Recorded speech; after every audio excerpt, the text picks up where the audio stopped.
తెలంగాణ తొలి ముఖ్యమంత్రి బీఆర్ఎస్ అధినేత కేసీఆర్ త్వరగా కోలుకోవాలని కోరుతూ ఓయూ బీఆర్ఎస్వి విద్యార్థులు మోకాళ్లపై నడిచి వెంకటేశ్వర స్వామికి ప్రత్యేక పూజలు చేశారు.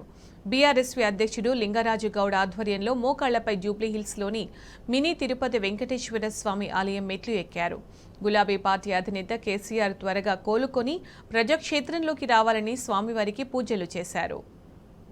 ఆరోగ్యం త్వరగా కోలుకోవాలని ఈ జూబ్లీహిల్స్లో ఉన్నటువంటి మన తిరుమల తిరుపతి దేవస్థానంలో ఉస్మానియా యూనివర్సిటీ బీఆర్ఎస్ విద్యార్థి విభాగం అందరం కలిసి ఈరోజు మొఖాలపైన నడవడం జరిగింది. అదేవిధంగా ప్రత్యేక పూజలు చేసి చేయడం జరిగింది.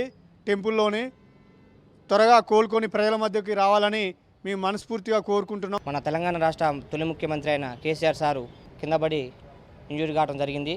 మన కేసీఆర్ సారు త్వరగా కోలుకోవాలని ఓయూ విద్యార్థి సంఘ నాయకులు ఈరోజు జూబ్లీహిల్స్లో గల తిరుమల తిరుపతి దేవస్థానంలో సారు త్వరగా కోలుకోవాలని మొకాళ్ళ మీద దేవస్థానంలో దర్శనం తెచ్చుకొని ప్రత్యేక పూజలు చేశాము.